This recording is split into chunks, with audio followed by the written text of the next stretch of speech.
Bom, então daí entrou na CNN, então agora eu vou entrar nas partes. Você falou do populismo e você, pelo que eu entendo nas suas entrevistas e durante a sua biografia midiática, você entende que você não gosta do populismo da esquerda nem do populismo da direita. Seria um viés mais de centro? Eu falo que eu sou um radical de centro. Radical de centro. Mas sabe por que eu falo isso? Eu não falo porque eu tenho nada contra a esquerda ou nada contra a direita. E mais uma coisa, esquerda e direita, pra mim, pelo menos, e todo mundo pode discordar, gente, em qualquer coisa que eu falar aqui hoje, eu não sou dono da verdade em nada, Lógico, tá? E a gente tá aqui pra uma discussão, inteligente, legal. Mas as pessoas usam muito isso como virtude. Eu sou de esquerda, eu sou de direita. Como se isso te fizesse melhor que alguém. Isso não vai te fazer melhor que ninguém. O que vai te fazer melhor do que os outros, ou o que vai te tornar uma pessoa boa, é como você trata quem pensa diferente de você. Uhum. Mas quando você leva isso para políticas que vão lidar com um público, você não acha que uma delas vai puxar mais para um lado e diminuir o outro Eu acho público? que sim, mas eu acho que o conceito de democracia... E se a gente fala de direita e esquerda, tanto de um lado quanto do outro, tem que sempre estar ali dentro do campo democrático, jamais para fora disso. Até porque em ditadura não tem direita nem esquerda, só tem o ditador. Sim. Democracia é sinônimo de pluralidade, pluralidade é sinônimo de diversidade. Então, a principal definição de democracia, ou a principal não, a que eu gosto, é um regime que transforma as visões populares, as visões das pessoas, em políticas públicas, ao mesmo tempo em que protege os direitos individuais, ou os direitos das minorias. Por que eu falo isso? E não é minoria porque eu sou um gay, então eu quero defender as minorias porque eu sou gay. Não. Entendi. Minoria porque a gente tem que entender que um sistema onde existe a diversidade, esses grupos minoritários... A gente também, né, ou podem ser grupos étnicos, eles não têm força suficiente para elegerem seus próprios líderes. Tem de vez em quando. Então, vira e mexe tem uma Erika Hilton, tem, sei lá, alguém, um Jean Willis, ou sei lá, seja quem for que faz parte de algum grupo minoritário que é eleito. Só que qual que é o problema? Quando essas pessoas chegam ao poder, elas não têm força suficiente para aprovar aquilo que elas precisam para beneficiar o grupo do qual ela faz parte. Sim. Então, a definição de democracia que a gente tem que defender é aquela onde todo mundo cuida de todo mundo. Então, a democracia inclusiva, que não é o que acontece... Não é uma utopia? Não, é uma... Eu não vejo que é uma utopia. Mas eu acho que... Acreditar que uma direita, quando está no poder, ela vai cuidar... Ela cuida democraticamente porque nós temos os 3 poderes e daí o STF, às vezes nos protege nesse sentido. Depende do que é direita ou do que é extrema-direita. Tá. Eu acho que é um... E aí eu acho que sai um pouco do campo, né? Uma direita conservadora, no qual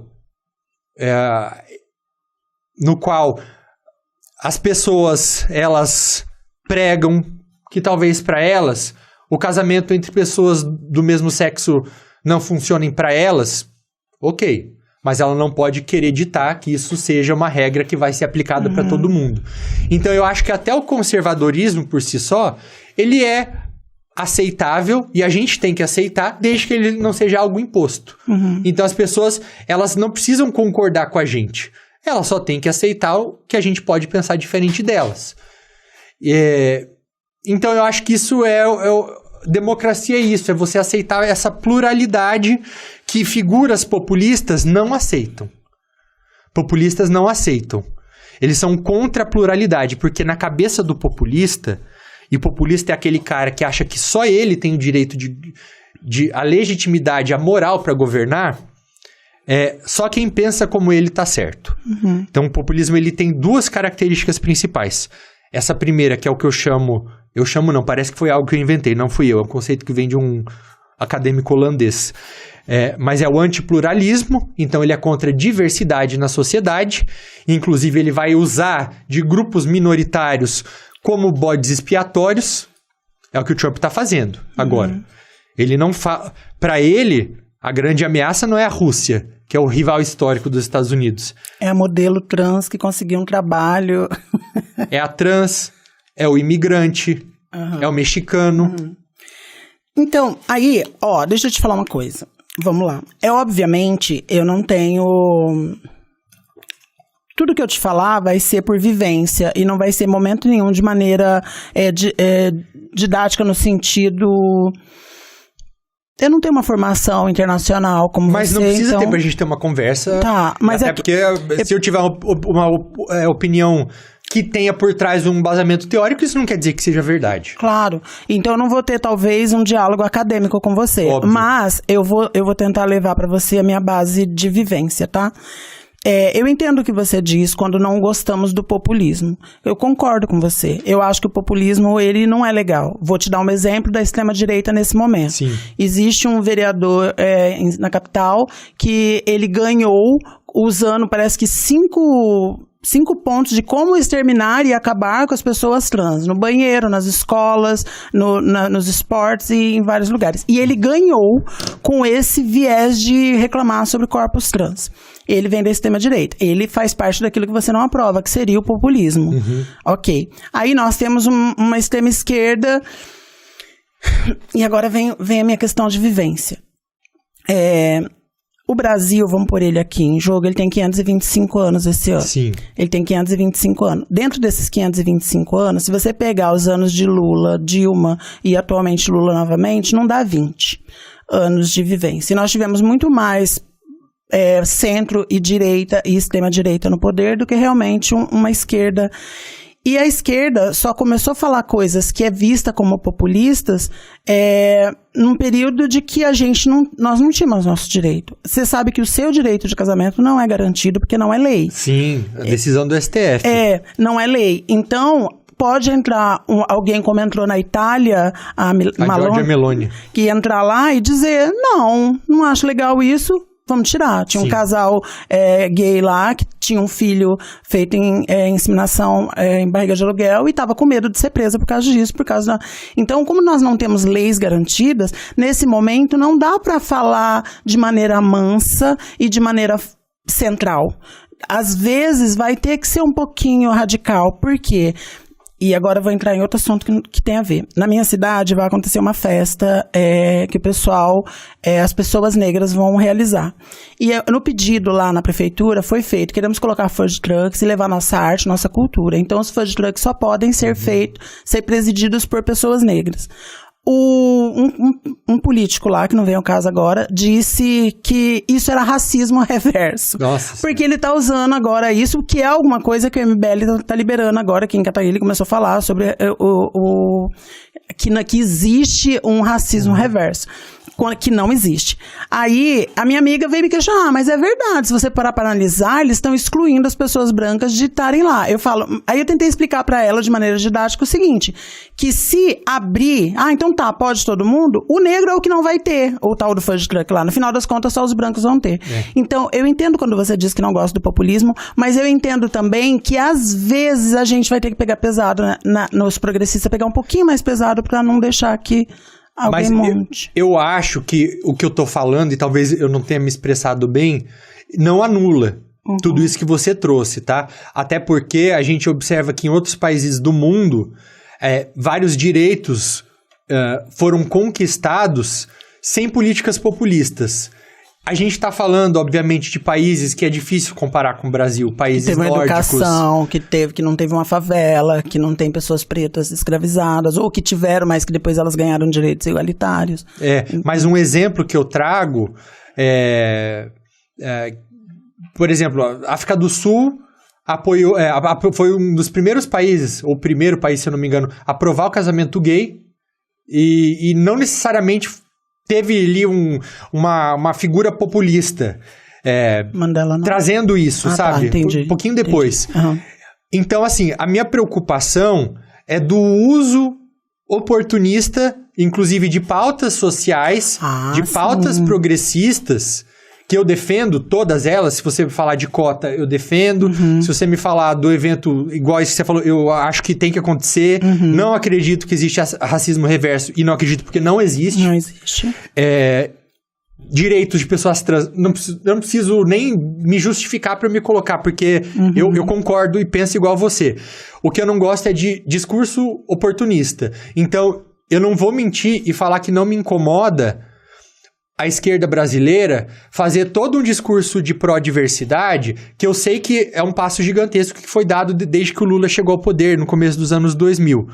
Mas dele, em ter a oportunidade de indicar 2 ministros do STF, ele não indicar uma mulher negra. Sim, eu concordo com você. Então, isso me incomoda muito, porque eu tenho crítica sobre a esquerda, tá? Eu quero deixar isso especificado. Eu só acho que de vez em quando precisa de uma Erika Hirun, que é populista. Não, ela é essencial. Ela é uma das pessoas mais importantes lá dentro que é hoje. Populista. Por mais que eu não concorde com algumas visões econômicas, por exemplo, dela, mas em relação ao trabalho dela, inteligentíssima, de defender aquilo que tem que ser defendido em relação aos direitos humanos, a diversidade. O fato dela estar lá já representa muita coisa. Muita coisa. De uma menina trans poder olhar aquilo, ou uma menina negra, ou quem for olhar e poder se enxergar naquela posição. Entender que há possibilidades. Isso não tem preço, assim. Só o fato dela ter chegado lá, já, aplausos. Mas eu não gosto, e aí não é em relação a ela, mas da hipocrisia do governo em abraçar a galera inteira pra subir a rampa, porque o bandido do Bolsonaro não tava lá pra passar a faixa, e aí chega na hora de indicar essas pessoas pra posição de ministério, não indica. Concordo plenamente com você. E aí que eu vejo que o populismo vem. Porque o que o populismo faz? Ele pega causas que são importantes, ele identifica elementos e ideologias e vai embrulhar isso de alguma maneira para vender para a população, para manipular a população. Eu concordo com você, desculpa. Não. Eu concordo com você. Mas, ao mesmo tempo, nós estamos vindo, e eu sei que você vai... Eu acho que é muito mais fácil você ir contra a trans do que ir a favor de trans, que é 1% da população, menos que 1% da população, para tentar ganhar votos. Entende? Penso assim. Tá mais fácil eu falar que eu vou proibir a trans de entrar no banheiro do que dizer para ela que eu vou apoiá-la. Eu vou receber menos pedrada se eu disser que vou contra uma pessoa trans. E... Eu falei isso, e é óbvio que eu não penso assim, mas eu falei de maneira metafórica que se o Lula entrasse no poder naquele momento, sentasse a bunda lá e não fizesse nada, eu já ia estar feliz pelo excesso do que o Bolsonaro fez anteriormente. Mas eu entendi o seu ponto, e eu tenho críticas sobre a esquerda, mas eu tenho essa preocupação linear de achar que você mesmo disse antes, no começo, e você está certo, que não é o mesmo peso para os dois lados. Não é. Mas que a gente tem esse olhar de utopia, de fraternidade, vamos sentar e conversar, eu acho que isso, nesse momento histórico, talvez não aconteça. É difícil agora, porque a gente tem um país extremamente polarizado. Sim. Eu falo que polarização saudável é longe do que a gente tem aqui hoje. Isso é importante. Por quê? Porque o debate público, ele é consequência de uma construção. Então, você vai ter um campo da sociedade falando uma coisa, outro campo falando outra coisa. Aquilo que for de consenso, provavelmente vai se tornar política pública. Só que o que acontece agora não é isso. O que acontece agora é que... E é de interesse de quem está... dos grupos dominantes, então eu coloco até principalmente aí o bolsonarismo agora, de que a polarização saudável, pequena, não exista, porque na polarização doentia, o que acontece? Todas aquelas opiniões de meio de campo que pegam elementos positivos dos dois lados, elas se tornam irrelevantes, elas deixam de ter espaço. E é isso que o bolsonarismo quer que aconteça. Sim. Para ele poder se tornar um movimento que tem um peso. Você acha que o populismo no Brasil, vou pôr o Brasil específico, cada país teve seu início, foi com a vinda da esquerda no poder? Não. Não? Veio antes? Veio lá com Getúlio Vargas, lá atrás. A gente fala de 70 anos atrás.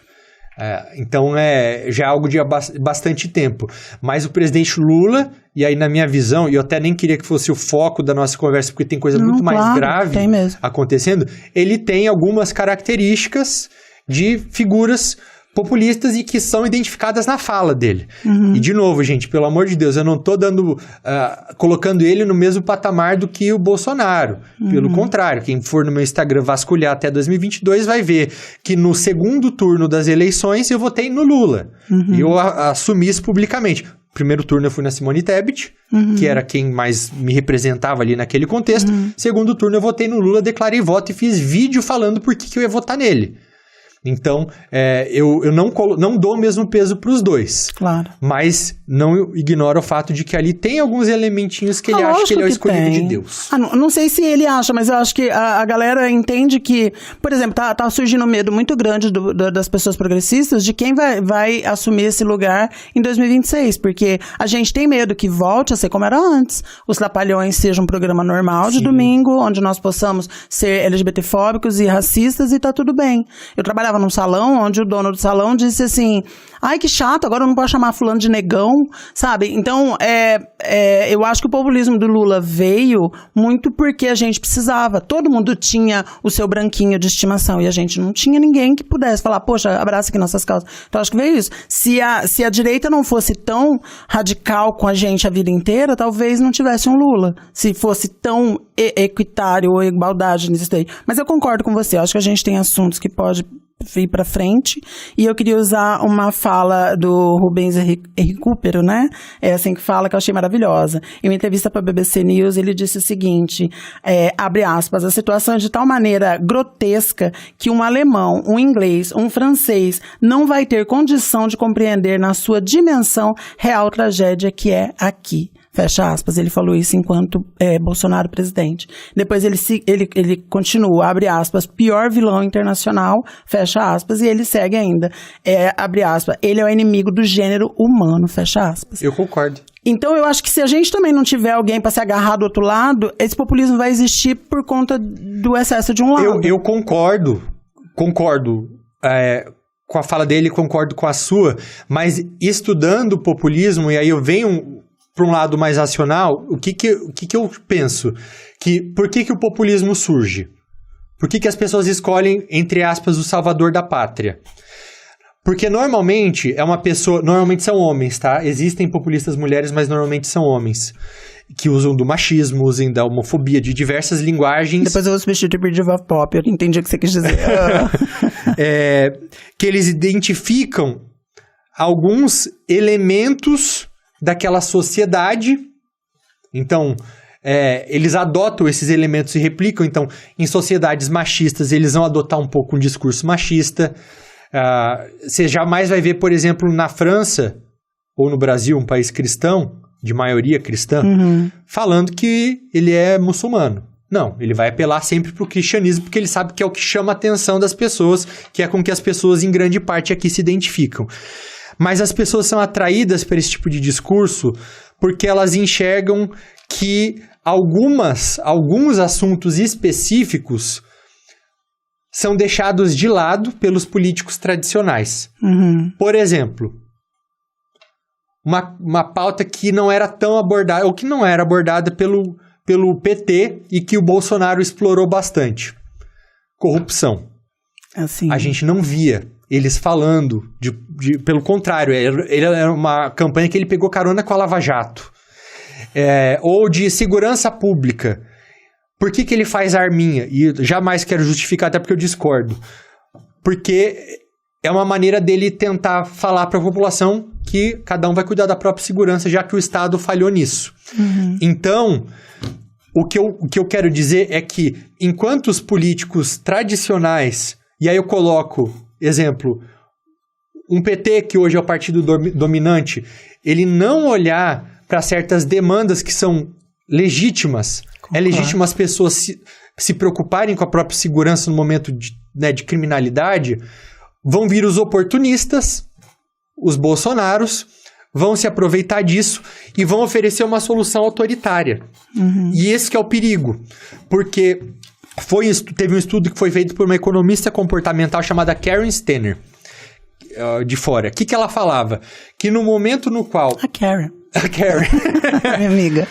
O momento no qual as pessoas sentem que elas têm a sua própria segurança ameaçadas, elas passam a abrir mão de certas liberdades para se sentirem seguras. Então, tem uma violência do caramba acontecendo. Que foi o que aconteceu em Você estava contando isso. Teve um país... Ai, meu Deus, esqueci o nome de santo, eu acho. Que aconteceu isso, não tem mais criminalidade, era super criminoso. É El Salvador. E agora, aparentemente, não tem mais, só que as pessoas abriram mão de algumas liberdades para isso. Exato. Então, o que eu defendo, gente, quando eu falo que eu sou contra o populismo, não é por causa do discurso do cara que me irrita, ou porque eu acho que ele tá se vendendo para as pessoas como se ele fosse o enviado de Deus. Não.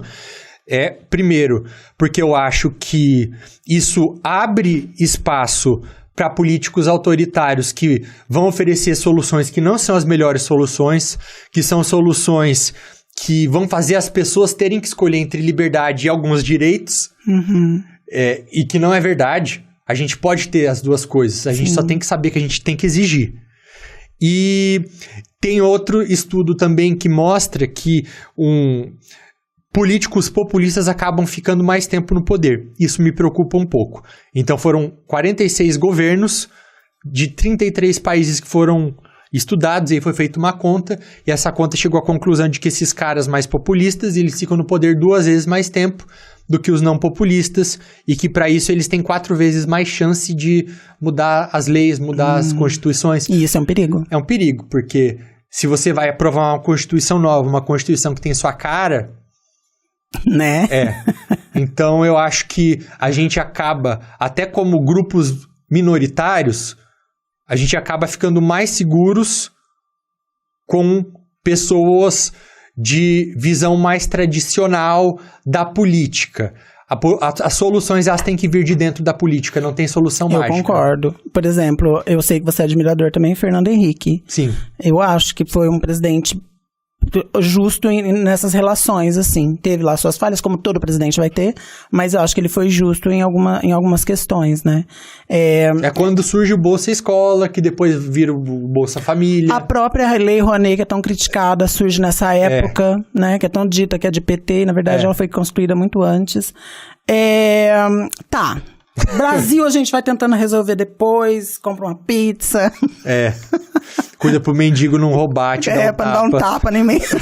Deixa eu perguntar um negócio. Pergunta. Do que você tava falando nesse vídeo? Quem que era a pessoa que levou o tapa do mendigo? Ela veio me procurar depois em privado. Ela falou, Paula, fui eu. Não, é uma pessoa. Eu faço live. E aí, durante a live, eu fico lendo os comentários. E aí, a gente tava conversando sobre outra coisa. E ela falou assim pra mim, Paula, levei um tapa do mendigo. E eu tenho um problema. Eu não sei como tratar isso. Mas tanto que a hora que você falou, desculpa, tá? Me perdoa. Mas quando você falou, meus avós morreram, eu fui no copo d'água. Porque eu tenho um problema sério. Eu não sei lidar. Eu não vou. Eu nem vou. Eu não sei de verdade. Eu não sei se é uma defesa. E aí, quando ela falou, mendigo levou um tapa, eu pensei, eu tenho que respeitar, porque coitado, levou um tapa. Mas na mesma hora, eu desbundei a rir. Falei, mas agora fudeu. E daí viralizou, tem mais de 2 milhões de visualizações, enfim. Eu comecei a te seguir por causa desse vídeo. Mentira! Olha, eu achando que era por causa da minha beleza. Não, Também. Eu me dedicando, poxa, vários skincare.